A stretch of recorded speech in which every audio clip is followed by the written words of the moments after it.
Friends, जिस तरह से पहलगाम में जो आतंकी अटैक हुआ है, इसमें 5 पाकिस्तानी और 2 स्थानीय आतंकवादियों के होने के इनपुट्स मिले, तो इसमें साफ जाहिर है कि पाकिस्तान की ये काली करतूत है और NIA की जांच चल रही है। एक बार जब रिपोर्ट आ जाएगी तो उसके बाद आगे का एक्शन लिया जाएगा। बाकी इमीडिएट एक्शन लेते हुए नरेंद्र मोदी सरकार ने इंडस वाटर ट्रीटी 5-6 बड़े एक्शंस लिए हैं, ठीक है। उसमें से इंडस ट्रीटी को सस्पेंड करना सबसे बड़ा स्टेप माना जा रहा है और है भी, क्योंकि आज तक भारत और पाकिस्तान के बीच 3 युद्ध हुए, 1965, 1971 और 1999।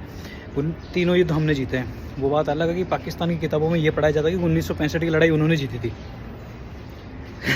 खैर, वो तो 1971 की लड़ाई भी यही बताते कि हमने जीती, लेकिन वो तो पाकिस्तान और बांग्लादेश अलग हो गए, तो ऑब्वियसली बात है, सबको ही पता है कि पाकिस्तान वो युद्ध हारा था। अगर पाकिस्तान और बांग्लादेश अलग नहीं होते तो पाकिस्तान अपने बच्चों को यही पढ़ा था कि 71 की लड़ाई भी हमने जीती थी। तो चलिए ठीक है, ये तो एक अलग बात हो गई कि 1965, 71 और 1999 में 3 युद्ध हुए भारत और पाकिस्तान के। तीनों युद्ध भारत ने जीते। 99 का जो कारगिल वॉर हुआ था उस समय तो ठीक है, न्यूक्लियर वेपन्स भी ऑलमोस्ट हो गए थे।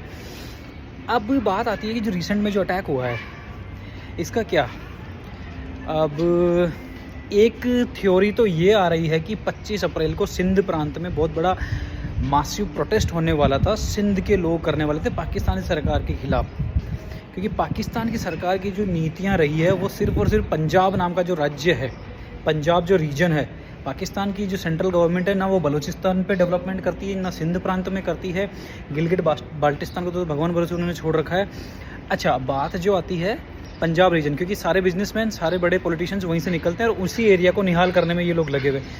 तो रिसेंट में कुछ ऐसी चीज़ें हुई थी नदियों के पानी से रिलेटेड, जिससे पंजाब के किसानों को फ़ायदा मिल रहा था। जो पाकिस्तान के क्षेत्र में जो पंजाब है ना, उसके किसानों को फ़ायदा हो रहा था, सिंध के किसानों को कुछ भी फ़ायदा नहीं हो रहा था। और ये बहुत बड़ा पंगा होने वाला था। 25 अप्रैल उनकी लास्ट डेट थी सिंध के लोगों की कि भाई साहब हम प्रोटेस्ट करेंगे। तो एक थ्योरी है ये कि ठीक है, उसको डाइवर्ट करने के लिए पाकिस्तान ने इंडिया में ये पंगा करवा दिया पहलगाम में।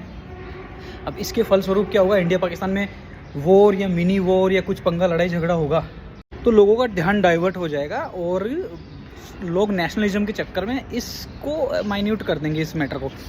ये तो एक थ्योरी होगी। अब दूसरी बात आती है कि इधर से भारत की तरफ से जो एक्शन लिया गया, इंडस वाटर ट्रीटी को सस्पेंड किया। 3 युद्ध हुए, आज तक कभी सस्पेंड नहीं किया हुआ। पहली बार नरेंद्र मोदी ने इस ट्रीटी को सस्पेंड कर दिया। अब ट्रीटी को सस्पेंड होने से क्या नुकसान है पाकिस्तान को, और ये ट्रीटी है क्या। 1960 में, आज के 65 साल पहले, तत्कालीन प्रधानमंत्री जवाहरलाल नेहरू, पंडित जवाहरलाल नेहरू और उस समय के जो राष्ट्रपति थे पाकिस्तान के, फील्ड मार्शल अयूब खान, इन दोनों के बीच में वर्ल्ड बैंक की मध्यस्थता में एक ट्रीटी हुई, एक संधि हुई, जल संधि हुई, सिंधु जल समझौता हुआ, जिसमें ये कहा गया कि जो ये 6 नदियाँ हैं, वैसे तो 7 नदियाँ हैं, इन सिंधु को जोड़ दे दो, लेकिन सिंधु को हटा दे, उसके नीचे भी 6 जो नदियाँ हैं, रावी, चिनाब, व्यास, सतलुज, झेलम, ठीक है। तो इनमें से ऊपर की 3 नदियों का पानी पाकिस्तान के पास जा रहा है और नीचे की 3 नदियों का पानी हिंदुस्तान के हिस्से में है, या हिंदुस्तान इनको यूज़ करेगा। अब ओवरऑल देखा जाए तो 80% पानी पाकिस्तान में जा रहा होता है। तो अब, और खैर इतना प्रैक्टिकल भी नहीं है कि उस पानी को रोक के हम लोग अपने यूज़ में ले लें, या क्योंकि उसको रीडायरेक्ट भी करना पड़ता है, डैम बनाने पड़ते हैं, बहुत सारी चीज़ें होती है। डैम बनाने में अरबों खरबों रुपये का खर्चा आता है, ठीक है।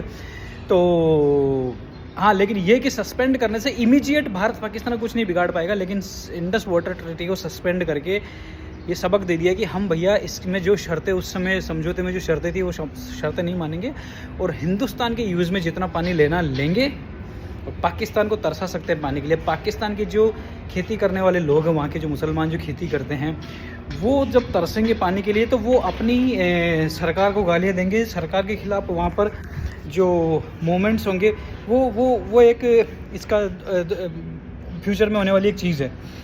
और एक चीज़ ये भी निकल के आ रही है, पाकिस्तान को 4 राज्यों में अलग अलग तोड़ दिया जाए, सिंध अलग प्रांत कर दिया जाए,